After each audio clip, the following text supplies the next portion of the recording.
Alcatraz. The very name conjures images of an impregnable fortress, a place where hope withered and freedom was a distant dream. Perched precariously on a small island in the frigid waters of San Francisco Bay, it was America's most notorious penitentiary.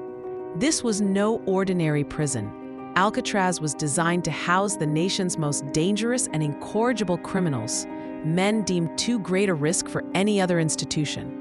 Its reputation as an inescapable fortress was legendary, a chilling deterrent to anyone contemplating defiance.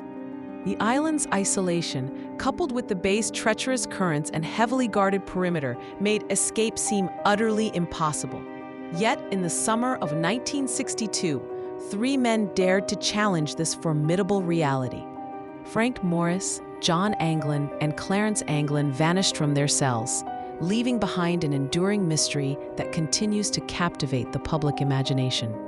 Their audacious attempt created a legend, a story whispered in hushed tones for decades. The question remains, did they achieve the impossible, or did the unforgiving Bay claim them as its own? This is the tale of the Alcatraz escape, a story of ingenuity, desperation, and an unsolved riddle. The natural environment surrounding Alcatraz was as much a warden as the guards themselves. The icy waters of San Francisco Bay presented an immediate and deadly barrier. These waters were not merely cold, they were frigid, capable of inducing hypothermia in minutes.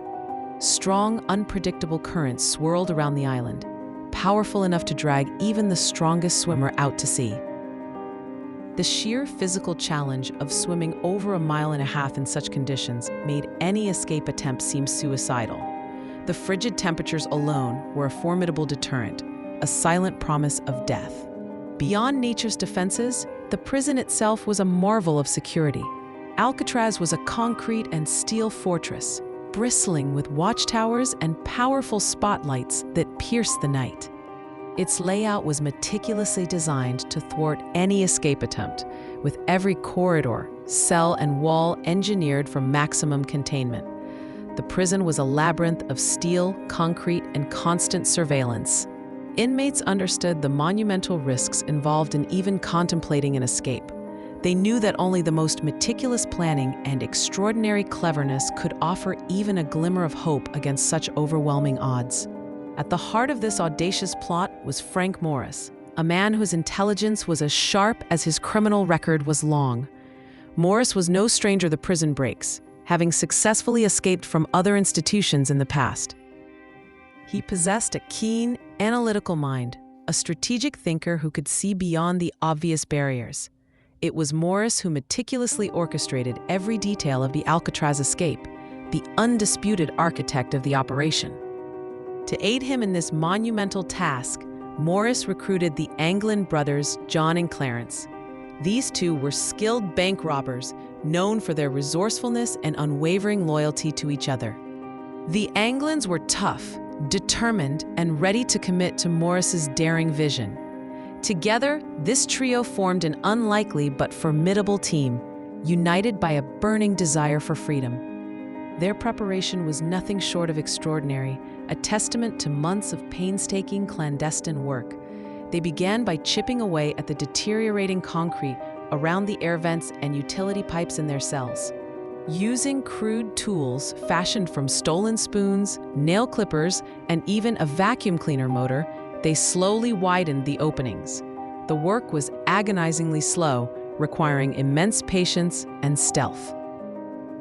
They concealed their progress with cardboard and paint, carefully replacing the vent covers after each session. The noise of their chipping was masked by the loud music played during recreation hours and the general din of the prison. To fool the guards during their nightly counts, they crafted incredibly lifelike dummy heads.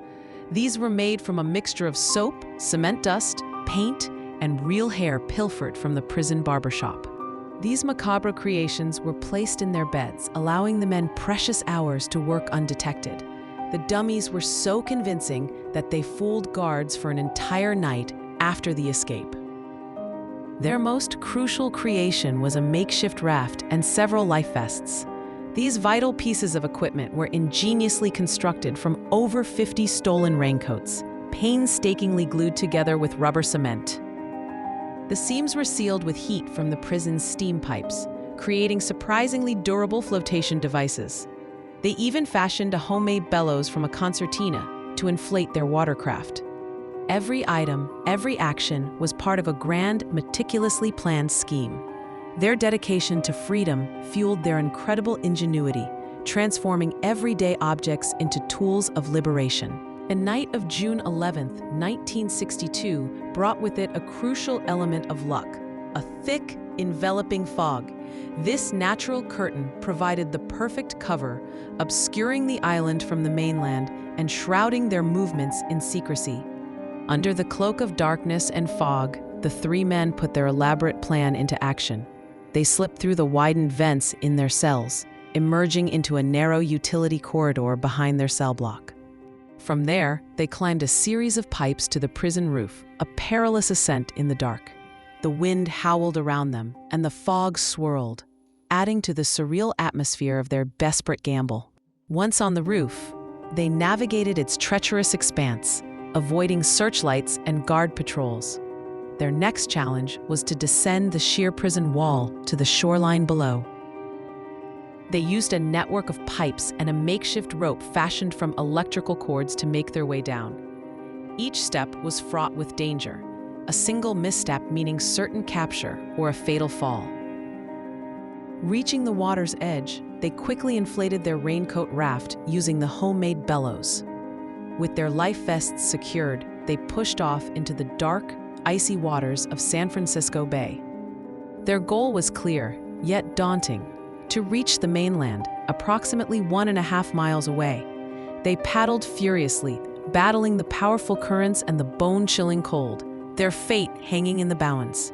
If you've made it this far, you're officially part of the investigation. Do you think these men made it out alive? Let me know your theory in the comments below. And if you love unraveling mysteries like this, hit that like button so we can keep bringing forgotten stories back to life. The next morning, the discovery of the dummy heads in their beds sent shockwaves through Alcatraz. The alarm was raised, and a massive manhunt immediately commenced. The FBI, Coast Guard, and local law enforcement launched an extensive search operation, scouring the bay and surrounding coastline. Every available resource was deployed in a desperate attempt to find the missing men. Despite the intensive search, very little concrete evidence was ever found. A paddle, believed to be theirs, was recovered floating in the bay. Fragments of a raincoat consistent with those used for their raft also washed ashore. Perhaps the most intriguing find was a waterproofed wallet containing family photos and addresses belonging to Clarence Anglin. The FBI's official conclusion, after years of investigation, was that the men had likely drowned. The treacherous currents and frigid temperatures of the bay, they argued, would have been insurmountable. No bodies were ever recovered, a fact that fueled the enduring mystery. Without physical remains, the official conclusion remained a matter of strong probability, not absolute certainty. Decades later, the persistent question of their fate continues to haunt the public imagination. Did they succumb to the treacherous waters, or did they somehow achieve the impossible and survive? The official conclusion of drowning remains the most dominant theory, supported by the harsh realities of the bay. The odds were overwhelmingly against them, and many believe nature simply claimed its due. However, the survival theory holds a powerful allure. Some speculate that the men, aided by the tides and thick fog, managed to reach Angel Island, a short distance north of Alcatraz. From there, they could have made their way to the mainland, disappearing into the vastness of America. The lack of bodies only strengthens this tantalizing possibility. There has also been speculation of outside help, suggesting that accomplices may have been waiting for them. This theory posits a more elaborate escape, with a prearranged rendezvous point. Another compelling idea is the possibility of them living under assumed identities, perhaps in another country. The world was a much larger place in 1962, making it easier to vanish without a trace. The legend of the Alcatraz escape continues to fascinate generations. It stands as a testament to the human desire for freedom, a powerful narrative of defiance against overwhelming odds.